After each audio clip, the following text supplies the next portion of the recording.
Olá, seja bem-vindo a Política em Pauta, o podcast do jornal Estado de Minas que debate as principais notícias e os bastidores da política mineira e nacional. Eu sou a Silvia Pires, repórter de política do AM. Aqui comigo a minha colega de editoria, Alessandra Mello. Seja bem-vinda, Alessandra. Obrigada, Silvia. E aqui com a gente também o repórter de política, Andrei Megre. Seja bem-vindo, Andrei. Obrigado, Silvia. Então, a gente começa uma semana encurtada e pós-carnaval, mas com muitas atividades fora das atividades legislativas, né? Porque a maioria estava de recesso, a gente teve uma semana aí de trabalhos encurtados, mas vamos falar um pouquinho, principalmente sobre os bastidores da política que vem se desenrolando aí nos últimos dias. A gente começa o nosso primeiro bloco falando sobre a possível indicação do nome do presidente da Assembleia Legislativa, Thadeu Leite, para a vaga no TCE, o Tribunal de Contas do Estado. Thadeu já estava pensando em se candidatar para uma vaga, para a terceira vaga das 3, né, que o TCE abriu nesse ano, e pode ser que adiante a saída para o TCE nessa segunda vaga para evitar ali algumas tensões e brigas na Assembleia Legislativa por conta dessa vaga em aberto. No segundo bloco, a gente fala sobre a dobradinha do Nicolas Ferreira e Matheus Simões, que foram ao interior do Estado fazer uma agenda conjunta para anúncio de alguns investimentos em 3 cidades, na Zona da Mata e no Campo das Vertentes. A gente vai comentar um pouquinho sobre o que foi anunciado e também sobre o que isso representa ali para o desejo do Matheus Simões de ter o PL como seu apoio na candidatura ao governo de Minas. E, por último, no nosso último bloco, a gente vai falar sobre um dos assuntos mais comentados da semana, que foi o desfile em homenagem ao presidente Lula na Marquês de Sapucaí. É um evento que teve ali já cercado desde o anúncio de polêmicas, e agora o presidente pode enfrentar uma ação no TSE, o Tribunal Superior Eleitoral, por uma suspeita de uso desse espaço para propaganda eleitoral. Então, a gente vai comentar um pouco o que isso quer dizer, ali, qual que é o impacto dessa homenagem, que foi a primeira recebida por um presidente em exercício, e também o que isso quer dizer, assim, o que representa nesse momento, e a gente está falando de um momento eleitoral. Então, fica por aí que a gente já volta com o nosso primeiro bloco. A gente convive e faz o melhor. Nós sempre fomos conciliadores dentro dessa casa. Nós buscamos o melhor. Por isso, 5 mandatos que eu tenho na mesa, tive na mesa com o Alberto, com o Diniz Pinheiro, com a Dalclever Lopes, com o padrinho Agostinho Patrus, e comecei com o pai dele aqui dentro da casa. Então nós conseguimos conviver com todos os deputados harmonicamente, e é um trabalho desse que nós vamos levar dentro do tribunal. Julgar, fiscalizar e conciliar. Então, o presidente da Assembleia Legislativa, o Thadeu Leite, pode seguir os mesmos passos do seu antecessor, o Agostinho Patrus, e se tornar um conselheiro do TCE, o Tribunal de Contas do Estado. O nome do Thadeuzinho ele vem sendo cotado como uma possível abertura para se tirar uma tensão que vem acontecendo ali nos corredores da Assembleia diante dessa nova vaga que foi aberta. E a gente está falando aqui de um cargo vitalício, que ele pode estar nele até os 75 anos, e um cargo que paga ali uma média de 44 mil. Então, é um longo período ali e uma vaga bastante concorrida. Já tinham 7 candidatos que se inscreveram, o processo foi aberto pela Assembleia no início de fevereiro, no dia 4, e tem até o dia 24, terça-feira que vem, para ser concluído, para se receber essas candidaturas, e depois eles têm ali a votação para ver quem que vai ser o escolhido ou não. Sabe, antes de a gente avançar, acho que vale a gente explicar um pouquinho como que funciona esse processo, né? O Tribunal de Contas ele é o órgão responsável por fiscalizar como é que o dinheiro público é aplicado no Estado e nas prefeituras também. E, para compor esse tribunal, são 7 conselheiros. 3 deles são escolhidos pelo governo do Estado e 4 são escolhidos pela Assembleia. E é nessa esfera que a gente está. Esse ano, abriram-se 3 vagas. Uma delas já foi preenchida pelo Alencar da Silveira Júnior, que foi nomeado no ano passado, escolhido pela Assembleia e já tomou posse. Agora faltam 2. E é aí que a gente entra nesse nome do Tadeuzinho, porque diante dessa abertura desse processo, começaram a rolar ali algumas brigas, algumas disputas que estavam atrapalhando, inclusive, o funcionamento ali da casa. E começou-se a falar na possibilidade de ter o Tadeuzinho, que já queria concorrer à 3ª vaga, mas que ele vem ali como uma candidatura única para apaziguar esse momento de tensão dentro da casa, né, Alessandra? Na verdade, os boatos de que o Tadeuzinho estaria de olho em uma vaga do Tribunal de Contas, eles vêm desde o ano passado, né, quando começou já a discussão sobre essas vagas que teriam, já era um assunto meio corrente. Mas como o deputado Tadeu Martins Leite é um deputado muito jovem, 39 anos, ainda com uma longa carreira, né, no meio político, tinha aquela incerteza se isso procedia ou não, se ele abdicaria da carreira, né, de um futuro, né, ele poderia, na próxima eleição, quem sabe, concorrer à Prefeitura de Montes Claros. Ele é de Montes Claros, o pai dele já foi prefeito, o pai dele também é político, já foi deputado, já foi prefeito de Montes Claros, mas parece que caminha nesse sentido mesmo, né?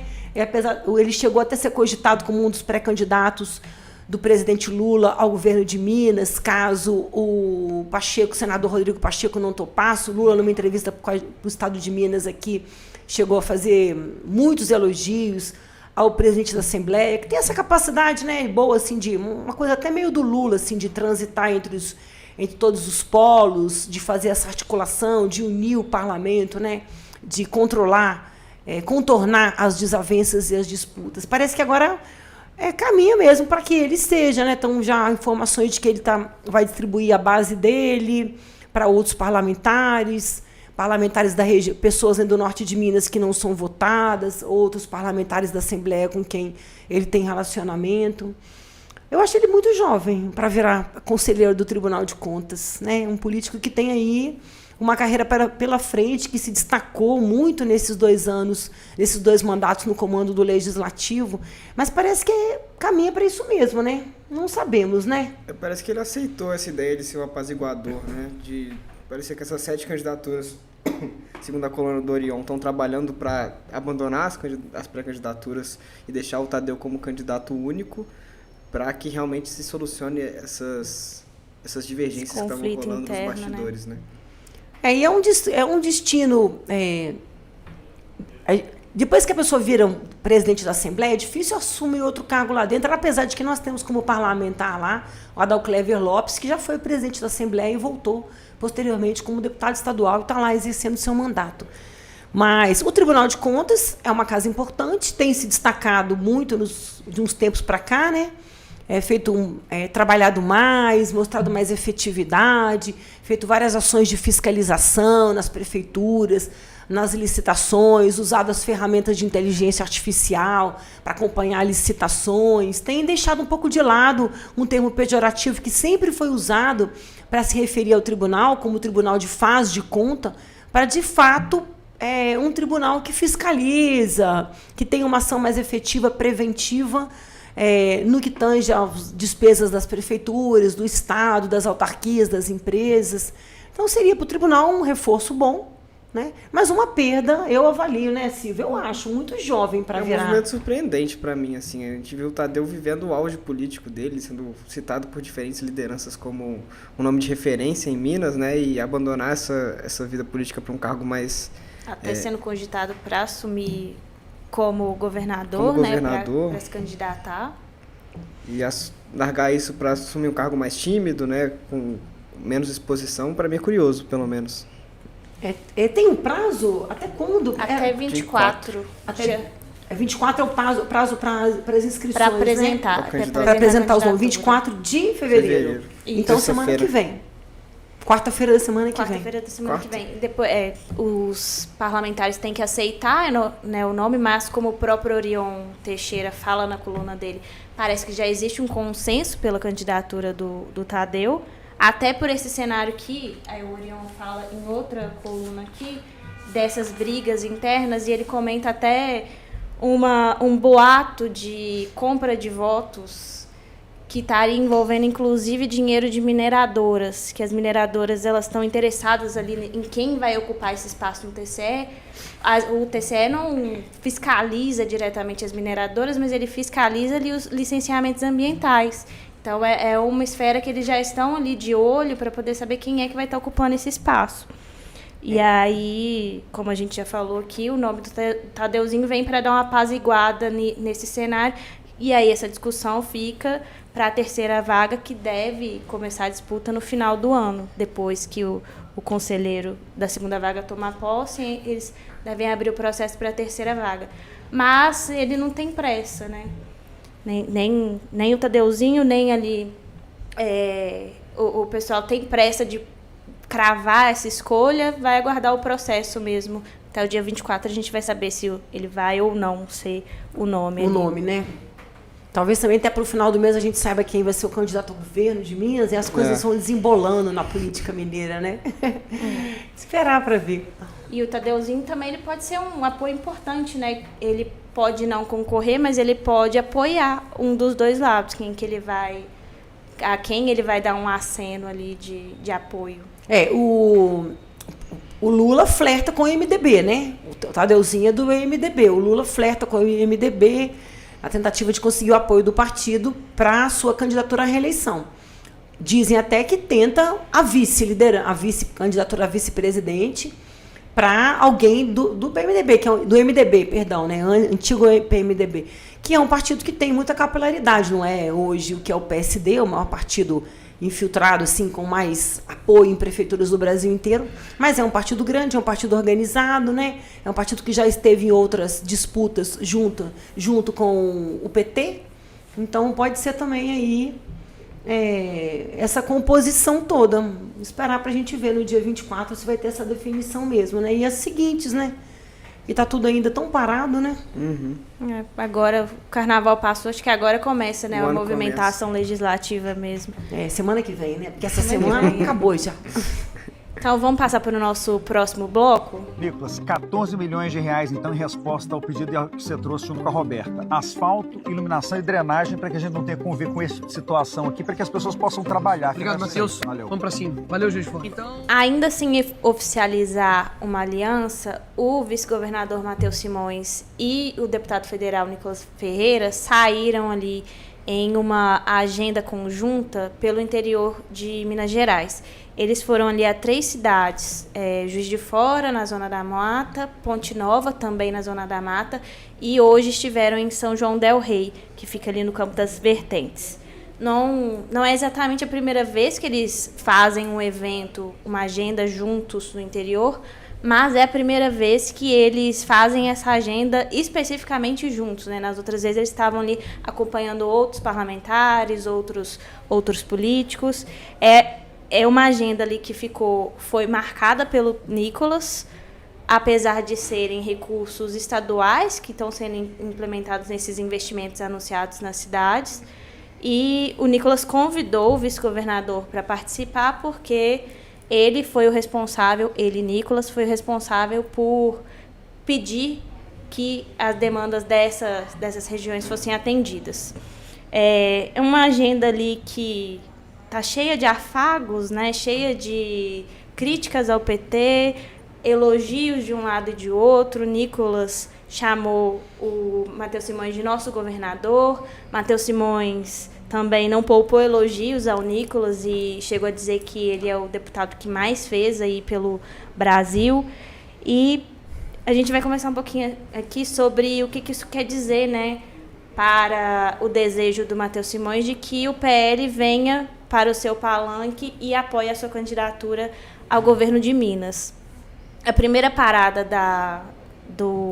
dessa agenda deles foi em Juiz de Fora, onde eles anunciaram, né, ali 14 milhões para reformar o Distrito Industrial, que é uma área que tem indústrias ali, um polo de concentração de indústrias mesmo. E, segundo o Matheus Simões, essa é uma área que é administrada pela prefeitura. A prefeitura já fala que a área, na verdade, é do Estado. Então, já tem esse troca-troca de acusações. a prefeita de Juiz de Fora, a Margarida Salomão, que é do PT, inclusive não foi convidada para o ato e ficou sabendo dos investimentos que seriam feitos ali na região através da imprensa. Ela contou isso para a gente através de uma nota. E aí, então, foi esse evento ali em que eles estavam quase num tom de pré-campanha, sem falar em campanha. Nenhum dos dois falou em eleições ali em momento nenhum, mas eles estão ali flertando já há alguns meses, né, dessa aliança que vai, não vai. Na última agenda a gente viu, quando o Nicolas esteve ao lado do Matheus Simões aqui no evento da Polícia Civil, né, na abertura de um estande de tiro, se eu não me engano, você estava lá, né? E o Nicolas disse depois que não convidou o Simões, então deu a entender que existia ainda um afastamento, que essas duas figuras não estavam exatamente flertando como a gente imaginou quando viu eles lado a lado, mas dessa vez foi o contrário, né? A gente viu eles trocando esses elogios, esses afagos e essa aproximação se tornando cada vez mais pública. A gente vê que o Nicolas representa uma parte importantíssima do PL de Minas, né? Ele é com certeza o principal puxador de votos do partido aqui. Ele vai se candidatar novamente à Câmara dos Deputados, mas ainda não é a única liderança, né? A gente vê que dentro do partido existem outras lideranças que se alinham com as forças de segurança, que ainda tem essa divergência com o governo Zema. Então essa aproximação do Nicolas também não significa necessariamente que o PL vai apoiar o Simões. Eu acho que ainda existe uma articulação política a ser feita, mas já um passo foi dado, né, Ale? Na verdade, o vice-governador vem cortejando o Nicolas há muito tempo. Quem tiver curiosidade de entrar no Instagram do vice-governador, ele fixou um post lá do lado do Nicolas. Antes dessa agenda conjunta, ele fez um vídeo ao lado do Nicolas, dizendo que o que o Nicolas pedisse, o Estado atenderia de demanda, porque ele era um parlamentar muito importante, uma liderança muito grande. Mas dentro do PL, a aliança Nicolas, aliança PL e Simões ainda não está pacificada, garantida. A Berta Macarum, nossa colunista, muito boa, não deixem de ler, traz hoje uma coluna muito interessante, contando os bastidores do racha dentro do PL, em função dessa proximidade do Nicolas com o vice-governador. O Engler chegou a postar um vídeo no dia 18, anteontem, em suas redes sociais, dizendo que não tinha garantia nenhuma de aliança entre PL e Simões, e apagou o vídeo na sequência. Isso também teria tido, essa proximidade também seria um recado, de acordo com a colunista Berta Macarum, do Nicolas para o Comando Nacional do PL, que haveria uma desavença em torno da candidatura do Flávio Bolsonaro, uma desavença em torno do Atos, chamado pelo Nicolas, para o dia 1º de março, em São Paulo, contra o Supremo Tribunal Federal. Então, ainda tem muita coisa para ser decidida aí nesse terreno, mas eu acho que essa disputa aí, que inclusive coloca de um lado Engler e do outro Nicolas, tem também uma sinalização futura da Prefeitura de Belo Horizonte, né? Acho que, para bom entendedor, está cada dia mais claro que o próximo candidato do PL ou do Nicolas à Prefeitura de Belo Horizonte é o Pablo Almeida, né? Todos os indícios, todas vêm sendo dados nesse sentido, o que talvez tenha causado esse desagrado nesse grupo mais ligado ao Engler. Há também uma questão relacionada à composição da chapa para deputados federais, né? O Nicolas é um puxador de voto, com certeza a sua votação expressiva vai eleger muitos parlamentares, elegeu na disputa passada, então ele quer ter o controle sobre quem filia no partido, né, em busca de, na rabeira dele, se eleger deputado. Isso também gerou algum ruído. Como a gente disse até no bloco anterior, a gente fica até repetindo em todos os podcasts que a gente vem fazendo aí, no quadro da sucessão mineira, ainda está muito ainda indefinido, vai ser as coisas vão ficar mais claras agora do Carnaval em diante, porque tem um prazo da Justiça Eleitoral, tem prazo da mudança da janela partidária, que é muito importante, né? Quem tem mandato proporcional pode mudar de uma legenda para outra durante um período determinado pelo Tribunal Superior Eleitoral. Esse prazo começa agora em abril. Então, isso é muito importante, esse prazo também, que vai ser um prazo definidor, porque aí a gente vai saber para onde essas pessoas, essas lideranças vão caminhando. Chegou-se a cogitar na semana passada que o Nicolas poderia deixar o PL, caso não tivesse essa palavra final sobre quem candidata a deputado ou não. Tem esse problema que você citou, né, com as forças de segurança, os parlamentares mais ligados às forças de segurança, principalmente o deputado estadual Sargento Rodrigues, tem uma desavença tremenda com o Simões em relação à questão da polícia. A polícia, as forças de segurança, que é uma categoria de trabalhador mais ligada pela profissão à direita, à extrema-direita, também tem muita crítica ao governo Zema, apesar de que o Simões diz que essa crítica não é dos policiais, é uma crítica das entidades de classe, mas eu acho que as entidades de classe não falam sozinha contra o governo, sem que tenha respaldo da categoria, porque o que interessa para o trabalhador é aumento no bolso, dinheiro para poder pagar suas contas, sobreviver, viver bem, né? E é a maior demanda. Então não sabemos ainda, mas há esse movimento aí que eu acho que ele é bem claro de um certo desagrado de um lado e essa construção que vem sendo feita aí, que passa também pela questão presidencial, né, André?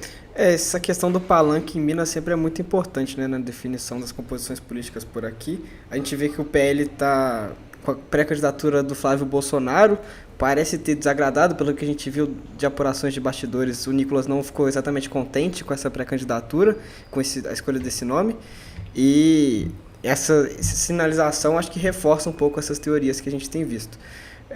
Como o governador Romeu Zema é pré-candidato à presidência, né, o Matheus Simões certamente vai fazer o palanque para ele aqui em Minas e, consequentemente, não apoiaria o Flávio Bolsonaro. Então a gente ainda tem essa questão do palanque político a ser feito aqui. O Simões chegou a falar aqui em entrevista com a gente no estado de Minas que ele fez um acordo com o Kassab, que é o presidente nacional do PSD, quando ele foi se filiar ao partido, de que ele teria essa autorização para apoiar o governador Romeu Zema na disputa dele. Mesmo se o PSD lançar um candidato próprio. Mesmo se lançar um candidato próprio. O problema é que, como a gente até já chegou a comentar aqui, né? Ele não vai poder aparecer no palanque eletrônico. No palanque eletrônico ele não vai poder aparecer, porque as alianças devem ser reproduzidas localmente, as alianças locais devem reproduzir o acordo nacional. Então ele não vai poder aparecer dentro do tempo de televisão. Mas eu tenho aqui uma apostinha que eu acho que o Zema, no final, eles vão fazer um acordo ali para conseguir que o Zema seja candidato a vice-presidente, porque muita candidatura fragmenta o voto da extrema-direita, né? E o Nicolas é ótimo puxador de voto, um bom cabo eleitoral, mas é bom lembrar que ele, cabo eleitoral, não elegeu o Bruno Engler prefeito de Belo Horizonte, né? Fez uma campanha acirrada, ferrenha, a favor do Bruno Engler e não elegeu o Bruno Engler prefeito de Belo Horizonte. Então a transferência de votos também não é automática. Nunca foi. Então tem que ter esse jogo aí, porque o que pesa muito numa eleição é o horário gratuito no rádio e na televisão, né? Porque por mais hoje que as redes sociais têm uma presença enorme na vida do cidadão, o rádio e a televisão, o horário eleitoral ainda é muito, muito, muito importante. Até por isso que o Simões foi pro PSD, né, em busca desse tempo. Por isso mesmo, que ele foi para ampliar o tempo dele na televisão. Só a rede social não basta. Pode ser que algum dia, mais para frente, ela por si só baste. Mas hoje, o horário da televisão ainda é muito valioso. Então tem toda essa disputa aí. Cleitinho, cada dia... Cleitinho ainda... que é o candidato que aparece liderando as pesquisas, ainda também não definiu sobre a candidatura, mas cada vez mais próximo do prefeito de Patos de Minas, presidente da AMM, Luiz Eduardo Falcão, que também é pré-candidato, também já sinalizado alguns bastidores que ele poderia ser tipo vice do Cleitinho, né? Porque o Cleitinho disputar, ele não tem nada a perder, ele é senador da República, né? Ele não deixa de ser senador se ele perder a eleição. Então, tem esse cenário ainda... Ele pediu uma pausa, né, nesses debates, porque parece que o irmão dele foi diagnosticado com leucemia pela segunda vez. Ele pediu para a imprensa, até para os... Mas só nesse debate, né? Político. Porque os outros ele segue firme nas redes sociais, postando vídeo todos os dias e todos os vídeos dele sobre questões políticas. Então, ele pediu uma pausa só na questão da disputa eleitoral, que eu acredito também que deve ser uma pressão muito grande para que ele aceite, né? Ou para que ele não aceite. Tenho certeza que deve ser pressionado nesse sentido, porque é muito importante o apoio dele, né? Silvia. Sim, até o Simões ele fala que vem tendo conversas com o Cleitinho para tentar dissuadir ele de candidatar, né? Porque ele e o próprio Simões falou isso aqui com a gente, ele é o principal opositor ao Simões, na visão dele, assim, que pode ser a pessoa que pode derrubar ele e levar esses votos da direita. Porque uma entrada do Cleitinho na disputa pode, por exemplo, deixar de fora o Simões. É uma possibilidade.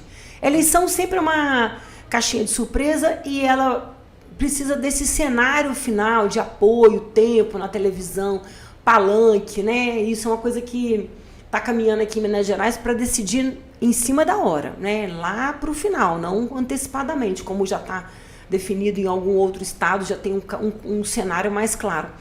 Mas ainda um nome, é o nome mais importante ainda, o nome que lidera todas as pesquisas é o Cleitinho, e é um nome que tem um discurso que transita na direita, no centro, né, em função da defesa dele do fim da escala 6-1, de pautas mais populares que não têm o apoio da extrema-direita, né, de pautas relacionadas ao direito do trabalhador e etc. Ele transita nesse quesito aí, independente de questão ideológica, né?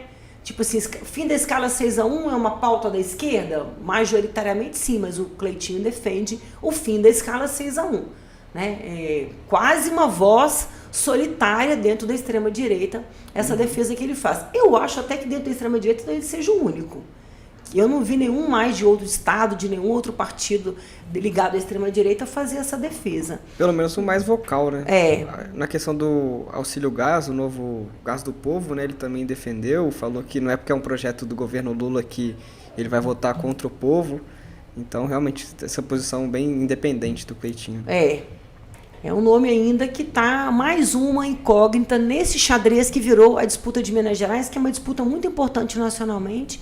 Minas Gerais é um estado definidor, considerado um estado síntese, né, em função de cada cantinho de Minas Gerais representa um pouco do país, né, em função da nossa localização, né, a gente tem o sul, tem um pouquinho do sul, um pouquinho do sudeste nós já estamos nele, um pouquinho do sul, um pouquinho do centro-oeste, né, um pouquinho da Bahia, do norte, do nordeste, tem essa característica de ser esse estado síntese do Brasil, como dizem os analistas políticos. Então, os olhos voltados aqui para Minas Gerais, para a definição do palanque, inclusive para o presidente Lula, né? Então, mais um dos assuntos que a gente vai voltar a falar aqui de novo. Vamos passar para o nosso terceiro bloco, então? E o que a gente pode esperar da Niterói? É uma escola pujante, que vai cantar, e a gente vai abrir o carnaval para entrar para a história. Independente de resultado, a gente veio para marcar o chão da Marquês de Sapucaí. No domingo, a Acadêmicos de Niterói desfilou pela primeira vez no grupo especial das escolas de samba do Rio de Janeiro com o samba enredo que homenageia o presidente Lula. Foi a primeira vez que um grupo de samba homenageou um presidente em exercício e foi uma decisão que acabou tensionando ali os limites entre a manifestação cultural e uma possibilidade de uma propaganda política, antecipada, inclusive, porque a gente ainda não está no período oficial de se fazer essa corrida e propaganda eleitoral. Ao longo ali de 79 minutos, a escola de samba narrou desde a infância do presidente até a reeleição dele para esse terceiro mandato. E é uma história que já vem cercada de polêmicas desde quando foi anunciado que o samba enredo seria em homenagem ao presidente. Havia antes uma possibilidade de que a primeira-dama, a Janja, desfilasse ali, estivesse presente num dos carros que estariam desfilando no Sambódromo. Isso acabou mudando ali na última hora. E agora a gente está no momento em que o presidente, existem algumas ações que questionam se essa homenagem pode ou não ser considerada uma propaganda eleitoral antecipada. O PL protocolou uma ação no Tribunal Superior Eleitoral, TSE, para poder investigar o uso de dinheiro público e também esses repasses, né? Porque as escolas de samba, todas elas, não só a Acadêmica de Niterói, elas recebem o dinheiro ali para poder fazer o desfile. E a ideia é investigar se isso pode ou não constituir como uma forma de propaganda antecipada. É uma discussão que, antes de sair o desfile, já passou pelo TSE.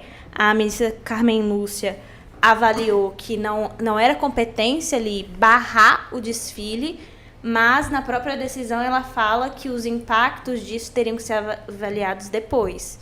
E aí é nesse momento que a gente está agora de saber o que isso vai ter de respingo, inclusive para a imagem do Lula, que acabou sendo mais negativo do que positivo. Parece que foi um tiro no pé, né? A escola, inclusive, terminou rebaixada. Não foi nenhuma surpresa, né? Foi uma escola que estreou, foi a primeira vez na série especial, mas rebaixada, assim, com quase 3 pontos de diferença. Então, esse argumento foi muito usado pelas pessoas da extrema-direita, principalmente, como se fosse um prenúncio de que o Lula vai perder as eleições no final do ano. Então, acho que acabou gerando uma imagem mais negativa do que positiva para o presidente. O governador Zema, inclusive, fez postagem nas redes sociais, né? Pegou um vídeo antigo dele que ele solta um foguete e fez uma comemoração. Mas eu acho que o que mais vai pegar para o presidente Lula nessa questão do desfile da escola não é nem essa discussão sobre a justiça, sobre a questão eleitoral. Porque temeroso ele não desfilou, a Janja não desfilou, os ministros não foram todos para o camarote. Teve um certo cuidado ali para não caracterizar a propaganda eleitoral antecipada. Mas o gancho que a extrema-direita pegou, e foi muito inteligente, foi a crítica feita aos conservadores durante o desfile. Durante os desfiles, as famílias conservadoras foram retratadas como latas de conserva.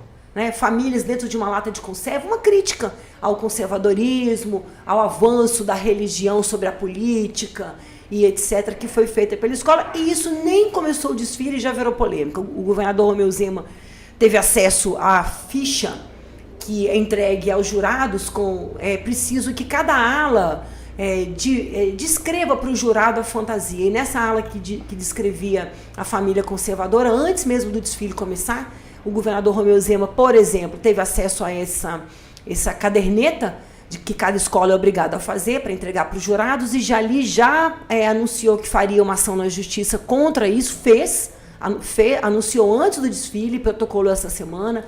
O Nicolas também, e vários outros parlamentares de direita, parlamentares evangélicos, todo mundo reclamando, católicos, conservadores, reclamando dessa caracterização que foi feita, alegando preconceito religioso.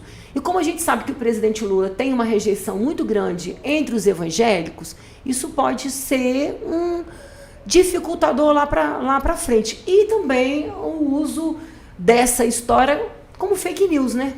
Isso pode virar uma fake news aí gigante, né? Como tendo sido feito pelo Lula. O Lula ataca evangélicos, o Lula ataca religião, o Lula ataca a família. E a família, hoje no Brasil, mobiliza muito mais a defesa da família do que a defesa, por exemplo, da anistia do Bolsonaro. É fato, né? Então a extrema-direita, como sempre, muito perspicaz, entrou nesse gancho e ele é o assunto da semana. Sim. Né? O problema não é nem o desfile isolado, né? Isso vira uma arma para a oposição, que vai usar isso como uma ferramenta, inclusive, para convencer o seu eleitorado de que ali o Lula já não é uma opção. E o desfile, assim, ele não mudou a opinião de quem não pensava em votar no Lula, ele não trouxe ali nenhum resquício de positivo para quem está indeciso, de talvez olhar para ali e ver que, não, essa é uma opção, e trouxe aí só esse... Só dor de cabeça. Uma arma mesmo, né? Teve uma outra situação descrita pela coluna da Mônica Bergamo, não sei se vocês viram, que parece que a Janja expulsou a filha do Lula, a Lurian, de uma sala que eles estavam num camarote na Sapucaí. Parece que o Lula estava numa sala mais reservada, ele com a Janja e mais poucas pessoas, o Geraldo Alckmin, a esposa dele também. E essa sala só poderia receber visitas rápidas para cumprimentar o presidente. Foi o que aconteceu, a Lurian chegou, mas queria ficar um pouco mais, e a Janja parece que expulsou ela da sala, e teve uma discussão que foi ouvida por assessores que estavam em volta dessa sala privada em um camarote que era da Prefeitura do Rio de Janeiro. Mas esse desgaste, né, em meio a um desfile que já arranhou tanto a imagem do presidente. A Lurian nega, né? A Lurian nega que esse desentendimento tenha causado, mas há uma campanha assim muito orquestrada contra a Janja, né, pela extrema direita e pela direita, também parte da esquerda, né, nesse país machista que a gente vive, né? Então a mulher que tem um protagonismo, ela é sempre vítima desse tipo de perseguição, né? Então isso deu, como diz aí no ditado popular, milho aos pombos, né, para reforçar essa imagem negativa, pejorativa, que é criada em torno da Janja e também é criada em torno da Michelle Bolsonaro, né? Também é criada essa muitas críticas, disse isso, né? Uma sociedade machista, né? Que a mulher que tem um protagonismo, ela sempre tem dificuldade de se estabelecer. É uma luta terrível. Porque é bom, por isso que eu quis destacar, porque a Lurian nega, e eu não sei, quem sou eu para contestar, não ouvi essas fontes, mas a filha da Lurian tem uma relação muito boa com a Janja e com o Lula, está sempre presente nas redes sociais, ela, a filha dela, a bisneta do Lula. Então ficou aí mais esse ruído aí, né? Que também, sendo verdade, sendo mentira, ele viralizou e não há gente desmentido que chegue para uma notícia falsa. Hoje em dia, não adianta. Essa notícia é falsa, o desmentido não adianta, virou verdade, publicou.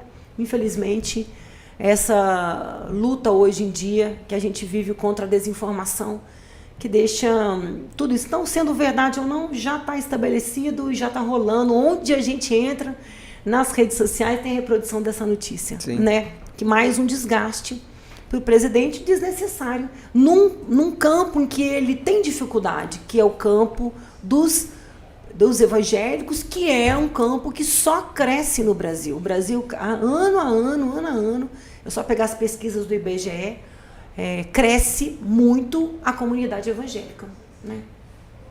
É isso, gente. A gente encerra aqui o nosso episódio.